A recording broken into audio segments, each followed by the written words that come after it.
Dear students, a very warm welcome to all of you in my today's lecture of Business Statistics.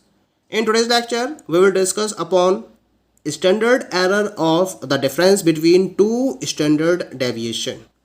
यानी कि large samples के reference में हम discuss करेंगे अगर हमें दो स्टैंडर्ड डेविएशन के डिफरेंस के स्टैंडर्ड एरर को कैलकुलेट करना हो तो किस तरीके से हम उसको कैलकुलेट कर सकते हैं. In case of two large random samples, each drawn from a normal distribution population, the standard error of the difference between the standard deviation is given by the formula as E sigma 1 difference sigma 2 is equal to under root sigma 1 square upon 2n1 plus sigma 2 square upon 2n2. यानी कि दो large random samples के case में जो एक normally distributed population से draw किए गए हैं, अगर हमें उनके रिगार्डिंग स्टैंडर्ड डेविएशन के डिफरेंस के स्टैंडर्ड एरर को कैलकुलेट करना हो तो उसके लिए एक फॉर्मूला यूज़ करते हैं. वो फॉर्मूला क्या है? Under root sigma 1 square upon 2n1 plus sigma 2 square upon 2n2. जब आपको पॉपुलेशन स्टैंडर्ड डेविएशन नहीं दे रखे होते हैं तो उस केस में आप सैंपल्स के स्टैंडर्ड डेविएशन को यूज़ कर सकते हो. तो सिग्मा 1 की जगह हम यहाँ पर S1 का यूज़ कर सकते हैं. फॉर्मूला बन जाएगा हमारा S1 difference S2 is equal to under root S1 square upon 2n1 plus S2 square upon 2n2, जहाँ S1 और S2 दोनों दो सैंपल्स के स्टैंडर्ड डेविएशन को रिप्रेजेंट करते हैं.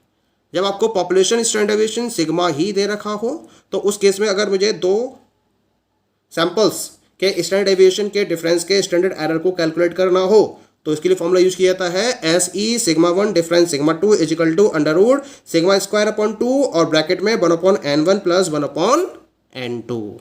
That is clear. अब हम क्या करेंगे, इस पर बेस्ड कुछ न्यूमेरिकल्स को डिस्कस करेंगे जिसके बेसिस पर आप इस कॉन्सेप्ट को प्रॉपरली समझ सकते हो. In this reference, the question is as follows. In a sample of 1000, the mean is 17.5 and the standard deviation 25. In another sample of 800, the mean is 18 and standard deviation 2.7. Assuming that the samples are independent, discuss whether the two samples can have come from a population which have the same SD or standard deviation. तो यहाँ पर हमें standard deviation के difference के regarding standard error को calculate करना है. तो सबसे पहले तो हम ये मानेंगे, हाइपोथेसिस एज्यूम करेंगे कि there is no significant difference in the standard deviations of the two samples. तो नोट कर लेते हैं इसको. Let us take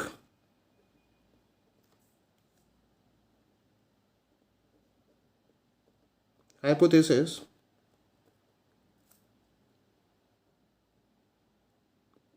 that there is no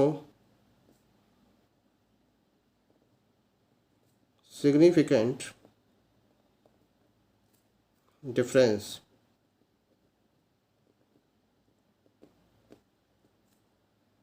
in the standard deviation of the two samples. ठीक है. तो अब क्या करना है मुझे? अब मुझे निकालना है standard error sigma 1 difference sigma 2 के करस्पॉन्डिंग. तो फॉर्मूला क्या है इसके लिए? Under root sigma 1 square upon 2n1 plus sigma 2 square upon 2n2. ये भी फॉर्मूला हमारे पास. तो इस फॉर्मूले में वैल्यूज को पुटअप कर दीजिए. Put down the values here. Under root sigma 1 square. तो पहले सैंपल का स्टैंडर्ड डेविएशन दे रखा आपको 25 का होल स्क्वायर. 25 नहीं 2.5 है ये. That is 2.5. तो 2.5 का whole square upon twice of एन1 कितने दे रखा है 1000 plus sigma 2 square that is 2.7 का whole square upon 2 into n2 दे रखा है आपको 800. ठीक है, is equal to under root 2.5 का स्क्वायर आ जाएगा 6.25 डिवाइड बाय 2000 प्लस 2.7 का स्क्वायर निकालेंगे आप तो ये हो जाएगा आपके पास 729 यानी कि 7.29 और डिवाइड बाय 8×16 यानी कि 1600। ठीक है, अंडर रूट के अंदर जब इसको आप डिवाइड करेंगे 2×3=6, 2×1=2, 2×3=4 और 2×5=10, एक तो जाएगा और 1 2 पहले जीरो और लगा दीजिए यानी कि 0.003125 और जब आप इसको डिवाइड करेंगे तो 1600, तो 1 और 3 जीरो रहेंगे तो 0.00 16×4=64, 16×64 4×6=72 69, 16×4=64 64 और 8=72 89, 16×5=80 और 90, 16×6=96 करीब करीब 0.00456 आएगा। इसको आप जोड़ दीजिए तो ये आएगा 456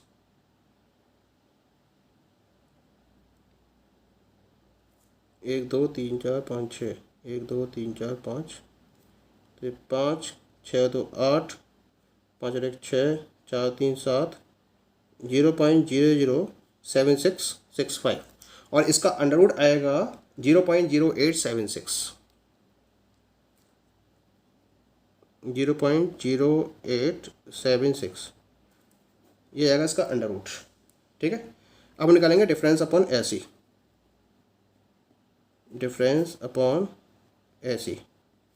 तो डिफरेंस कितना है, डिफरेंस लेके चलेंगे हम स्टैंडर्ड डेविएशन का डिफरेंस काउंट करेंगे यहाँ पर हम और स्टैंडर्ड डेविएशन दे रखा है 2.7 पहले वाले केस में और 2.5 दूसरे वाले केस में और डिवाइड बाय 0.0876 तो 2.7 में से 2.5 को माइनस करोगे तो 0.2 आएगा और 0.2 को जब आप डिवाइड करोगे 0.0876 से तो वैल्यू आ जाएगी 2.283। अब 5% लेवल ऑफ सिग्निफिकेंस की अगर बात करेंगे तो डिफरेंस क्या दिखाई दे रहा है मुझे, डिफरेंस ज़्यादा है 5% लेवल ऑफ सिग्निफिकेंस के कंपेरिजन में as at 5% level of significance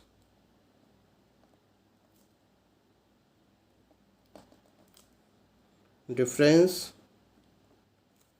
upon SE is more than 1.96 SE। दिखाई दे रहा है मुझे ज़्यादा, डिफरेंस अपॉन एसी की वैल्यू कितनी है 2.283 और 1.96 इंटू एसी रखोगे तो ये वैल्यू इससे क्या रहेगी, कम ही रहेगी यानी कि डिफरेंस अपॉन एसी की वैल्यू ज़्यादा होगी 1.96 एसई से। अब क्योंकि डिफरेंस अपॉन एसी की वैल्यू 1.96 एसई से ज़्यादा है तो इसका मतलब हम हाइपोथेसिस को क्या कर देंगे, हाइपोथेसिस को रिजेक्ट कर देंगे। So the hypothesis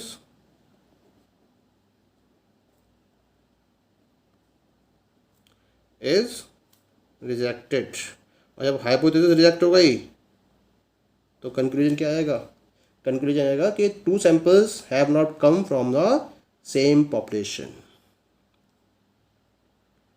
it means there is significant difference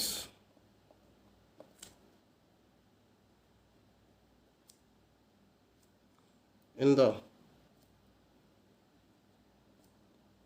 HD of the 2 samples।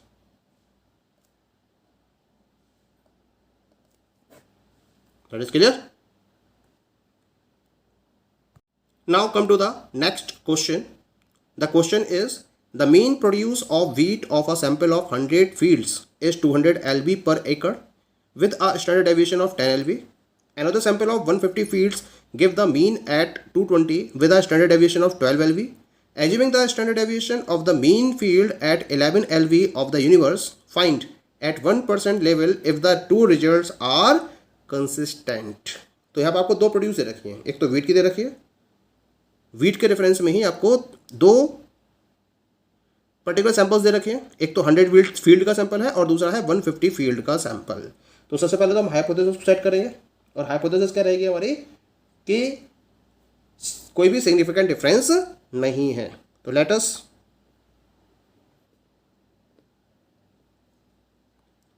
Set the hypothesis that two results are consistent। ये हमने हाइपोथेसिस सेट कर दिया। अब हम क्या निकालेंगे, we will calculate the standard error sigma 1 difference sigma 2। और formula क्या है इसका, फॉर्मूला है अंडर रूट, क्योंकि यहाँ पर आपको क्या दे रखा है, जो स्टैंडर्ड डेविएशन है वो मीन फील्ड का भी दे रखा है 11 LB। और ये हमने स्टडी किया हुआ है कि जब हमें सैंपल और पॉपुलेशन दोनों के ही स्टैंडर्ड डेविएशन दे रखे हो तो हम उस केस में पॉपुलेशन के स्टैंडर्ड डेविएशन को ही काउंट करेंगे। तो पॉपुलेशन के स्टैंडर्ड डेविएशन को ही काउंट करेंगे, इसी वजह से हमारा फॉर्मूला हो जाएगा सिग्मा स्क्वायर अपॉन 2 और ब्रैकेट में 1/n1 प्लस 1/n2, क्योंकि यहाँ पर हम पॉपुलेशन के स्टैंडर्ड डेविएशन को काउंट कर रहे हैं। ठीक है, is equal to under root sigma square कितना दे रखा है आपको, that is given you 11 LB, तो ये आएगा 11 का स्क्वायर अपॉन 2 और ब्रैकेट में 1/n1 कितना दे रखा है, n1 दे रखा है आपको 100 फील्ड्स का है, और n2 दे रखा है 150 फील्ड्स, तो 1/50 लिख देंगे इसको, 1/150 इज इक्वल टू, सॉल्व कर लीजिए इसको, 11 का स्क्वायर आ जाएगा 121 बटे 2 गुणा, जब इसको आप सॉल्व करेंगे तो 150 एकम 150 100 एकम 100, ये आएगा 250, 250 अपॉन 100 इंटू 150। ठीक है, 0 0 कैंसिल हो जाएगा, सॉल्व करेंगे 25 चौका 100 हो जाएगा, ये हो जाएगा अंडर रूट के अंदर 121 कटेगा नहीं किसी से 11 के अलावा, तो 121 अपॉन 15 चौका 60, 60 दूनी 120, तो 121 को आप 120 से डिवाइड करेंगे। ठीक है, और जब इसका अंडर रूट निकालेंगे तो ये वैल्यू हो जाएगी 1.004। ठीक है, अब क्या निकालूंगा मैं, अब वैल्यू निकालूंगा डिफरेंस अपॉन SE की, तो डिफरेंस अपॉन SE निकाल लीजिए, तो डिफरेंस कितना निकल के आएगा, यहाँ हम स्टैंडर्ड डेविएशन का डिफरेंस लेंगे दोनों सैंपल्स के रेफरेंस में, तो डिफरेंस दे रखा है आपको 12 - 10, 12 LB दे रखा है दूसरे सैंपल का स्टैंडर्ड डेविएशन, और 10 LB दे रखा है पहले सैंपल का स्टैंडर्ड डेविएशन, और डिवाइड बाय SE का मतलब 1.004, तो ये जाएगा 2/1.004, और 2 से जब 2 को डिवाइड करेंगे जब 1.004 से, तो वैल्यू आएगी 1.992। ठीक है, अब हम कंपेयर करेंगे डिफरेंस अपॉन SE को, क्योंकि किसकी बात कर रहा है ये, 1% लेवल ऑफ सिग्निफिकेंस की, और 1% लेवल ऑफ सिग्निफिकेंस पर वैल्यू कितनी होती है 2.58 SE, तो 1.992 को जब 1.004 से मल्टीप्लाई करोगे, नहीं डिफरेंस अपॉन SE तो आया आपका 1.992, और 2.58 इंटू SE का मतलब 1.004, तो ये वैल्यू क्या होगी, ये वैल्यू होगी कम, तो डिफरेंस अपॉन SE का दिखाई दे रहा है मुझे लेस देन 2.58 SE, कब 1% लेवल ऑफ सिग्निफिकेंस पर।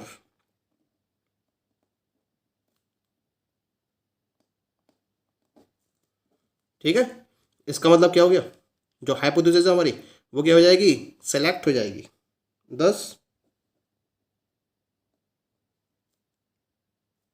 Hypothesis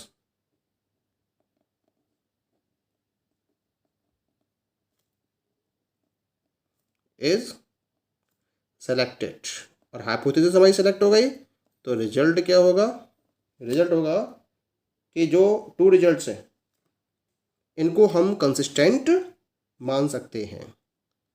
so the 2 results may be